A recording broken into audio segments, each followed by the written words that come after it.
नमस्कार दोस्तों।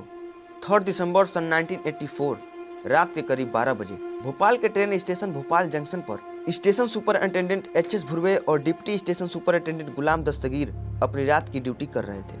रात को 1 बजे के करीब स्टेशन पर गोरखपुर बॉम्बे एक्सप्रेस की ट्रेन रुकती है और दस्तगीर अपने केबिन से बाहर निकलते हैं कि तभी अचानक इनकी आंखें जलने लगती हैं और गले में खराश हो जाती है। यह अपने सीनियर भुर्वे को ढूंढते हैं यह बात बताने के लिए, लेकिन वह इन्हें कहीं दिखाई नहीं देते। कुछ ही मिनट बाद उन्हें भुर्वे जमीन पर गिरे हुए दिखाई देते हैं। दस्तगीर उनकी सांसें चेक करने की कोशिश करते हैं तो पता चलता है कि अब वे नहीं रहे। दस्तगीर तुरंत समझ जाते हैं कि यहाँ क्या हुआ है। असल में बात क्या है कि इस भोपाल जंक्शन स्टेशन से करीब 1 किलोमीटर दूर एक यूनियन कार्बाइड की फैक्ट्री है, जहाँ एक बेहद खतरनाक हादसा हो गया है। यूनियन कार्बाइड से गैस लीक हुआ है। 50,000 पाउंड जहरीली गैसेस इन फैक्ट्री से निकलकर लीक हो रही हैं। MIC, हाइड्रोजन साइनाइड, फॉस्जीन, ढेर सारी जहरीली गैसेस इस फैक्ट्री से निकलकर अब बड़ी तेजी से शहर में चारों तरफ फैल रही हैं। स्टेशन पर सबसे सीनियर दस्तगीर ही हैं ये डिसाइड करने के लिए कि गोरखपुर बॉम्बे एक्सप्रेस की ट्रेन को अपने निश्चित डिपार्चर के समय से पहले ही निकालना होगा। प्लान के अनुसार अभी ये ट्रेन स्टेशन पर 20 मिनट खड़ी रहनी थी। ट्रेन के सभी पैसेंजर्स ने अपनी खिड़की बंद कर रखी थी और दस्तगीर नहीं चाहते थे कि ट्रेन में बैठे लोगों को कोई खतरा पहुंचे। इसके लिए वह अपना प्रोटोकॉल तोड़ देते हैं। वह स्टेशन स्टाफ को कहते हैं कि ट्रेन को डिपार्चर के लिए क्लियर किया जाए और वह इसकी जिम्मेदारी खुद लेते हैं। इसी बीच देखने को मिलता है कि स्टेशन पर लोगों की भीड़ लगती जा रही है। जब यह हादसा हुआ, ज्यादातर लोग अपने घरों में सो रहे थे। लोगों को सांस लेने में तकलीफ होने लगी तो कुछ लोग जिसके पास गाड़ियां थी तो गाड़ियों में बैठे और शहर से दूर जाने लगे, और दूसरी तरफ जिनके पास गाड़ियां नहीं थी उनमें से बहुत से लोग स्टेशन पर आकर इकट्ठे होने लगे। वह नहीं जानते थे कि क्या किया जाए। भोपाल जंक्शन पर भीड़ धीरे धीरे बढ़ती जा रही थी। चारों तरफ लोग खांस रहे थे, रो रहे थे, उल्टियां कर रहे थे और दस्तगीर एक प्लेटफॉर्म से दूसरे प्लेटफॉर्म भाग रहे थे। लोगों की जिस तरह से मदद हो सके मदद करने की कोशिश कर रहे थे। ये आसपास के स्टेशनों पर एक SOS कॉल देते हैं, जिसके चलते 4 एम्बुलेंसेस, पैरामेडिक और रेलवे डॉक्टर्स भी लोगों की मदद करने के लिए जुट जाते हैं। इस सब के बावजूद इस जहरीली गैस से बच पाना बहुत मुश्किल था।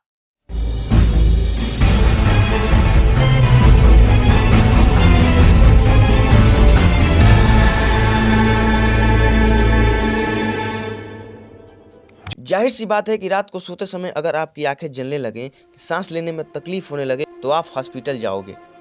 लेकिन प्रॉब्लम ये थी कि ना तो रेलवे के डॉक्टर्स को और न ही हॉस्पिटल के डॉक्टर्स को यह बात पता थी कि यह क्या हो रहा है। उन्होंने ऐसा सिम्टम्स लोगों में पहले कभी नहीं देखे थे। वह नहीं जानते थे कि लोगों में क्या बीमारी हो रही है, इनके पीछे का कारण क्या है। यूनियन कार्बाइड की फैक्ट्री से करीब 3 किलोमीटर दूर था भोपाल का यह हमीदिया हॉस्पिटल। उन दिनों इस हॉस्पिटल में करीब 1200 बेड की कैपेसिटी हुआ करती थी। रात के करीब 1:15 बजे इस हॉस्पिटल में पहला पेशेंट पहुंचता है जो कंप्लेन करता है कि उसकी आंखों में इरिटेशन हो रही है, और इसके करीब 5 मिनट बाद 1000 से ज्यादा लोगों की भीड़ लग जाती है। इस हॉस्पिटल में कुछ डॉक्टर्स इस यूनियन कार्बाइड फैक्ट्री की कंपनी से पता करने की कोशिश करते हैं कि क्या हुआ है, लेकिन वहां से गलत इन्फॉर्मेशन मिलती है। कंपनी के मेडिकल ऑफिसर LD लोया डॉक्टर्स को बताते हैं कि यह गैस पॉइजनस नहीं है, पेशेंट्स की आंखों में बस गीली पट्टी बांध दो, उससे सब ठीक हो जाएगा। इसी बीच superintendent of police Swarajpuri control room में जाते हैं और देखते हैं कि वहां उनका पूरा स्टाफ जोर जोर से खांस रहा है और आंखें मल रहा है। समय था रात के 1:25। वह इस कार्बाइड की फैक्ट्री में फोन लगाते हैं। 2 फोन कॉल्स पर इन्हें जवाब मिलता है एवरीथिंग इज ओके, सब ठीक है। लेकिन जब वह तीसरी बार फोन कॉल्स मिलाते हैं तो उन्हें जवाब आता है हमें नहीं पता यहाँ क्या हुआ है, we don't know what has happened. रात को 2:10 हॉस्पिटल में पेशेंट्स की संख्या 4000 के करीब पहुंच चुकी थी। भोपाल जंक्शन स्टेशन पर अपनी अलग ही हड़बड़ी मची हुई थी। दस्तगीर गोरखपुर बॉम्बे एक्सप्रेस को स्टेशन से रवाना कर चुके थे, लेकिन अब लोगों की मदद कर पाना मुश्किल होता जा रहा था। गुलाम दस्तगीर, उनकी पत्नी, उनके 4 बेटे भोपाल के पुराने शहर में रहते थे, जो कि सिर्फ 3 किलोमीटर दूर था इस यूनियन कार्बाइड की फैक्ट्री से। लेकिन दस्तगीर अपने घर वालों के बारे में सोचकर भागते नहीं हैं। वह स्टेशन पर डटे रहते हैं। जो भी ट्रेन स्टेशन से गुजरती है उसे कहा जाता है कि रुको मत, आगे चलते रहो। स्टेशन और अस्पतालों में मौजूद डॉक्टर्स और पैरामेडिक एक तरफ पूरी कोशिश कर रहे थे अपने लोगों की जान बचाने में, वहीं दूसरी तरफ सही मायनों में उन्हें पता ही नहीं था कि इस बीमारी का इलाज क्या है। ज्यादातर डॉक्टर्स ने उस वक्त आंखों में जलन को ठीक करने के लिए आई ड्रॉप दे दी, पेशेंट्स को इन्फ्लेमेशन के लिए स्टेरॉइड्स दे दिए और एंटीबायोटिक दे दी सेकेंडरी इन्फेक्शन प्रिवेंट करने के लिए, और पेट में जो दिक्कत थी उसके लिए एंटी एसिड दे दी। लेकिन ट्रीटमेंट तो तभी करी जा सकती जब पता लगे कि ये गैस एक्चुअली में है क्या। डॉक्टरों का कहना था कि यह फॉस्जिन पॉइजनिंग है और कंपनी का कहना था कि ये MIC है। वैसे MIC का वेपराइजेशन 38 डिग्री सेल्सियस पर होती है, जो ज्यादा टेम्परेचर है। वहीं दूसरी तरफ फॉस्जिन सिर्फ 8 डिग्री सेल्सियस पर वेपराइज हो जाता है, और भोपाल में दिसंबर की ठंड थी तो यही एज्यूम किया गया। डॉक्टरों ने कहा कि यह गैस फॉस्जिन ही होगी। किसी को यह पता नहीं था कि जिस वक्त ये फैक्ट्री में हादसा हुआ उस वक्त तापमान 400 डिग्री सेल्सियस के करीब था। अमेरिका में बैठे कार्बन के मेडिकल डायरेक्टर विपिन अवस्थिया ने भोपाल के अथॉरिटीज को इन्फॉर्म किया कि अगर साइनाइड पॉइजनिंग सस्पेक्ट करी जा रही है तो लोगों को एंटीबायोटिक के तौर पर सोडियम थियोसल्फेट दिया जाना चाहिए। लेकिन विपिन अवस्थिया अपने इस बयान को 10 दिन बाद वापस ले लेते हैं। भोपाल में चल रही एक प्रेस कॉन्फ्रेंस के दौरान वह कहते हैं कि यहाँ कोई साइनाइड पॉइजनिंग नहीं हुई है तो यह एंटीडोट यूजलेस है।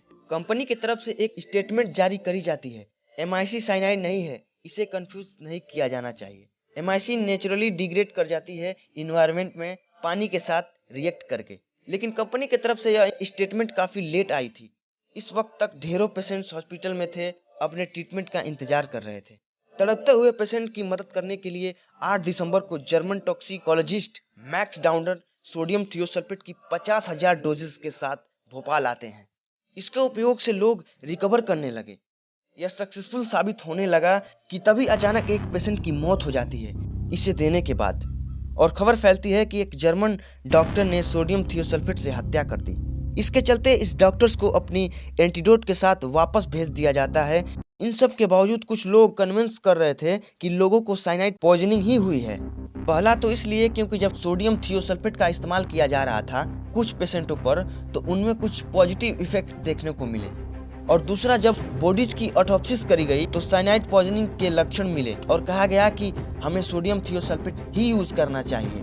हफ्तों बाद फरवरी में जाकर ICMR भी डॉक्टर्स को बताता है कि सोडियम थियोसल्फेट ही यूज करो। यहाँ सबसे बड़ा सवाल यह उठता है कि यह कंफ्यूजन क्यों पैदा हुई MIC और साइनाइड को लेकर। इसका सीधा जवाब है कि कंपनी एक बहुत बड़े कंपोजिशन क्लेम के लपेटे में थी। इन कंफ्यूजन से बहुत लोगों की जानें गई जिनकी बचाई जा सकती थी सही टाइम पे इलाज करके। सबसे शॉकिंग चीज इस भोपाल गैस ट्रेजेडी में यह है कि इस हादसे के बारे में पहले ढेरों वार्निंग दी गई थी, लेकिन न तो कंपनी की तरफ से और न ही सरकारी अथॉरिटीज की तरफ से कोई एक्शन लिया गया। इस पे 3 आर्टिकल भी लिखे गए थे, बचाइए हुजूर इस शहर को बचाइए, ज्वालामुखी के मुहाने बैठा भोपाल, और ना समझोगे तो आखिर मिट ही जाओगे। ऐसे ही कई और खुलासे हाल ही में नेटफ्लिक्स पर रिलीज हुई द रेलवे मैन सीरीज में दिखाए गए हैं, जो इसी घटना पर बनी है। आप जाकर देख सकते हैं। बहुत बहुत धन्यवाद।